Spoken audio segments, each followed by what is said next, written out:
line. And Mark Blundell should be putting that lap on him fairly soon now as they head down towards turn number 1. Andre Ribeiro's lead at the moment, as you can see, it's about 9 seconds over Gilles de Ferran, and then there's a further 2-second gap back to Maurizio Gugelmin. So that's probably the main battle up front at the moment, for second between de Ferran and Gugelmin, as Mark Blundell lines up Bobby Rahal, ready to put him a lap down, and that's just another one ticked off the list if he can do that. 2 Mercedes-powered cars here. And in fact, it's an interesting situation. We've got 2 Honda-powered cars up front, then we've got 3 Mercedes-powered cars, and what has happened to Jimmy Vasser? He, according to our list, he's dropped back down the order. Suddenly, Jimmy Vasser, who was running in 3rd place, has dropped down the order, so we'll try and keep an eye out to see what has happened to the American who was running so competitively. Mark Blundell has put a lap now on Bobby Rahal, and Greg Moore's about to do the same and get past coming through the last couple of corners and back round to start-finish again. But Jeremy, any idea what's happened to Jimmy Vasser?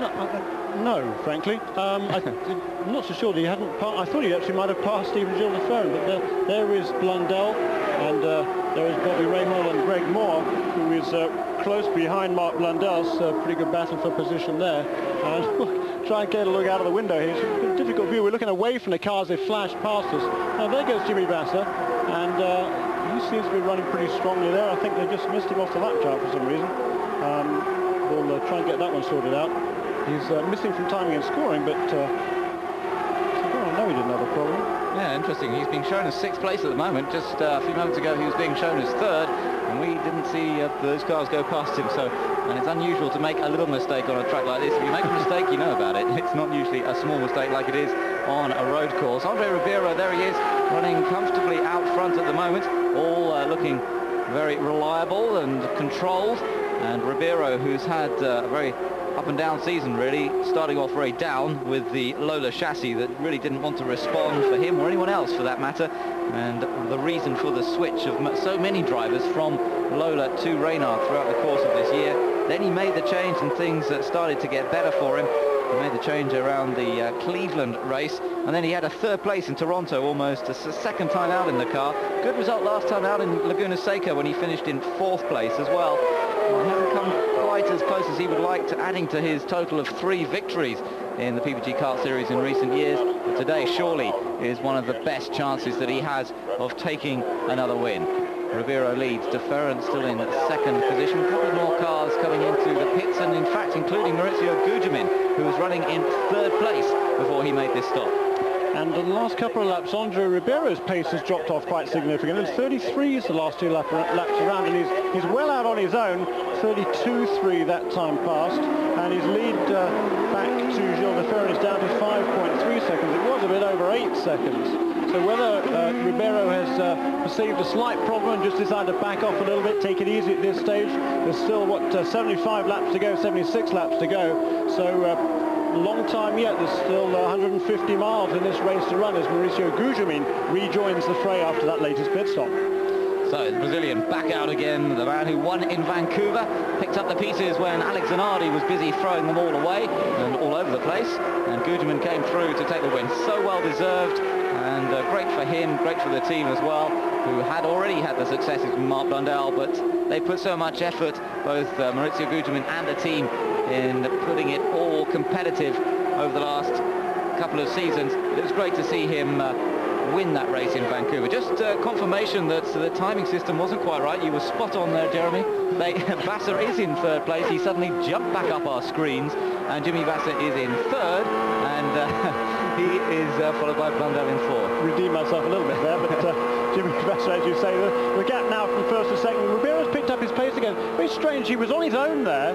It wasn't as if there was other traffic around when his pace dropped back into the 33s for 2 consecutive laps. But the last lap around 31.8 for the race leader, Andre Ribeiro, lap 176. So back up to speed again, and very curious. I don't know whether there was any particular reason for that, but he certainly seems to be running strongly now. There he flashes across the start-finish line again. That's lap 177. The gap back to Gilles de Ferran, 6.2 seconds.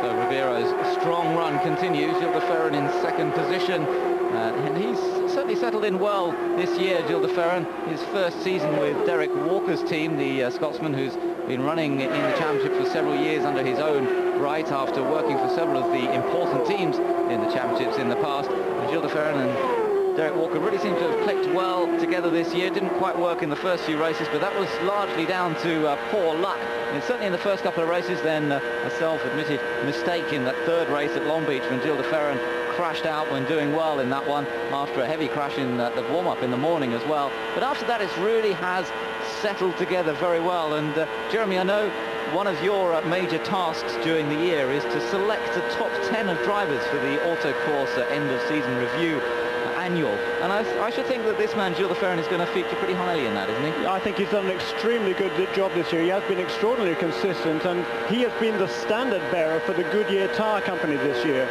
Goodyear, certainly the second half of the season, really has been no match for Firestone, and this afternoon Gilles de Ferran is trying to prove that wrong. He's running beautifully there in second place. He's maintaining a very steady pace. He has been consistent all the way through today, and he's been consistent all year long. He's done a super job. He definitely deserves to be in second place. It's a tragedy, really. He hasn't earned a victory yet. Perhaps today will be the day.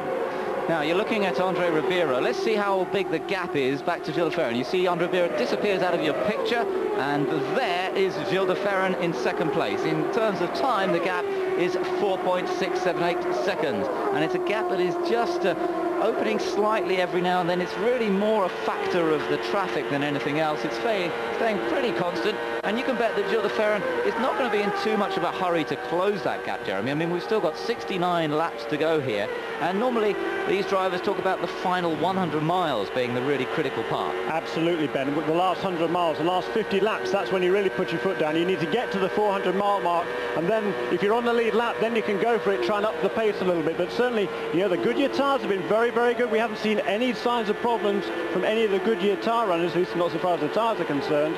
And Gilles de Ferran has run very, very steadily indeed. Perhaps this is going to be the day for Gilles de Ferran this year. He's been in the series for 3 years. He's won one race in each of his first 2 seasons, and he really does want to keep that streak going. This is his last opportunity, of course, this year.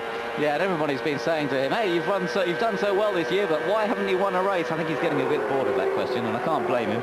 And it would be nice if he could just shut everybody up by taking the final win of the year here, and then nobody will be able to put this season down to the one that Gilles de Ferran finished second but never won a race. Yeah, he is flying too. The last 4 or 5 laps, he's pulled away 5 seconds, a second a lap over Jimmy Vasser, and he has reduced the gap down to just 3.5 seconds between himself and the race leader, Andre Ribeiro. So there is the Valvoline coming. Derek Walker Racing, Reynard, Honda, and as we said, Goodyear tyres, and it really is running like a train.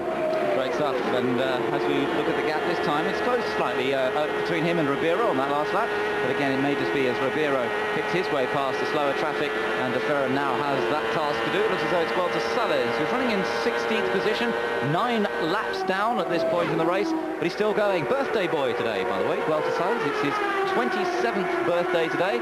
So happy birthday to the amiable Brazilian who's completing his first year in the kart championship here today. Moved up from Indy Lights, and it's been a respectable performance, I would say, Jeremy. Very much so, I think, and particularly the last race out at Laguna Seca, a extremely fine run there for the young Brazilian rookie driver.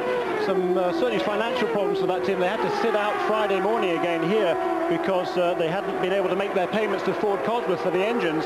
That situation was again remedied, just like in Vancouver. He was able to get out there. They had a massive engine failure, in actual fact, yesterday, but running reasonably well today. And there's actually some talk around the paddock that maybe Emerson Fittipaldi might be interested in investing into that team, perhaps for his protege, Helio Castro Neves, who we talked about a little earlier on, finishing second in the Indy Lights Championship. Look at this, battle for third place, and Jimmy Vasser's onboard camera shows you how close Marc Blundell is. Blundell in the red and blue car goes round the outside of Jimmy Vasser. That looked very quick. Vasser lifted off there quite considerably and sort of just said, okay, Mark, off you go. Now I wonder if Vasser's got some sort of tyre. Yeah, he's struggling. He's been dropping back these last 7, 8, 10 laps we talked about a little while ago, and no question he is not running the same pace that he was earlier on.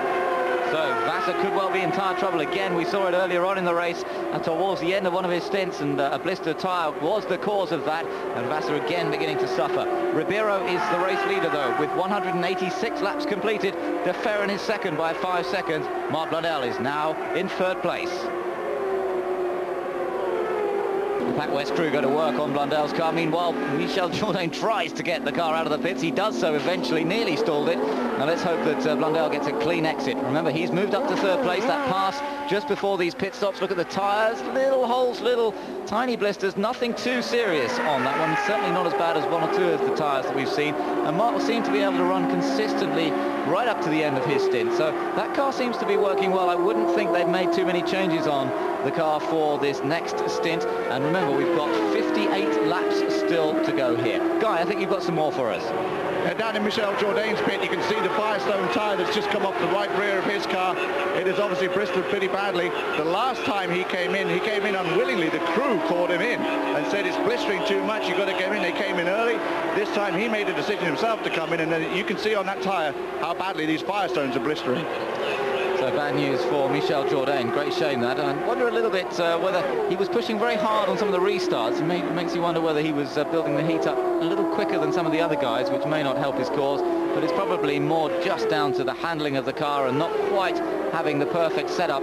The car slides that little too much, builds up the heat in the tyres, and there's not a lot the driver can do about that except back off a little bit, which is why we see Jourdain having dropped down the order after his initial fantastic performance. Interesting little news that Ribeiro has got a little bit of a problem with his radio. Apparently he can't actually speak back to his pits. He can hear what they're saying to him, but unfortunately he can't talk to them to give them any information about the car's handling. So they've just got to run a sort of semi-blind on that one and hope that he can tell them quickly enough when he comes into the pits if they need to make any changes as we go through this race. But that is quite an important consideration. You're just watching at the moment the graphic of the G-forces being applied to Andre Ribeiro as he goes through these banked corners, and you can see it building up to around 3G as he comes through these long, sweeping, flat-out, left-hand, fairly highly banked curves. Not quite as steep a banking as at Michigan, but still it's considerable banking, and those G-loads operating lap after lap after lap. Of course, the head's supported by a special arrangement in the back of the cockpit, and that means that the effort is not too bad for the drivers. It's not really quite as bad as on a tricky road course with high-speed corners, but nonetheless the temperature and the heat here really does make things difficult for the drivers. And Guy, I think you've been finding a few people trying to keep cool down in the pit lane. Well, there's been some interesting ways to keep cool down here, Ben. There is one fan at this point, and that's in birthday boy Gold-to-Salas's pit at the Gerald Davis team. However, other teams up and down pit row, I've been watching the mechanics. What they're using is taking the air hose that powers a lot of the tools down here, taking the tools off the end and squirting themselves with the air hose to keep themselves cool, because the heat is just unbelievable down here right now. But this team, lucky enough to have a fan, and I think we'll stick out here for a little while. That could be the favourite place to be in the pits, I think. And also join in the birthday celebrations and save us a piece of cake for later, Guy. So with everybody enjoying the sunshine here, I tell you what, those guys in the grandstand must be suffering under the heat. It's interesting to note that in behind the grandstand, all this new, massive new grandstand seating capacity that's here, they've actually got some water spray that actually is for any spectators who feel they're overheating a little bit too much. They can go and walk down behind the grandstands and be sprayed by water and just cool down a bit. And I think that's probably a pretty good thing to have. The old misting system there. It's amazing down in the paddock restaurant areas there. So it really is a superb facility. They've thought about just about everything. There's a children's creche in the garage area, and they've done a super job here. There's even a one-hole golf course out there in the infield as well, which was put in just for this event by Roger Penske's people. Well, we saw Christian Fittipaldi coming into the pits there, a safe and quick stop for the Brazilian, who runs in 8th place at the moment. Let's just update you what's going on position-wise. It's Ribeiro who leads, and we're almost at the 200 lap mark. Nearly there. He's done 198 so far. Yeah, and he's leading by a long way. He's pulled away a long way over these last just 5 or 6 laps from Gilles de Ferran, who's fallen back dramatically. The gap now first and second is 15 seconds. Gujamin, just to carry on there, is in 3rd place. He is 1 lap down now. Then Ray Hall in 4th, Blundell in 5th, Jimmy Vasser in 6th place. Greg Moore is 2 laps down in 7th. Scott Pruitt is 3 laps down in 8th. And then Christian Fittipaldi, Adrian Fernandez, and Robbie Gordon, who's been moving well after some problems early on in this race, has fairly recently moved ahead of PJ Jones, who is holding up the final PPG Cup point-playing position, 12th at the moment. Just behind him, Max Papis, who we just saw going into the pits, running in 13th place, so he's just outside of the point so far. But managed to get the car to the finish of the Michigan 500, so hoping to do the same here. It's a real reliability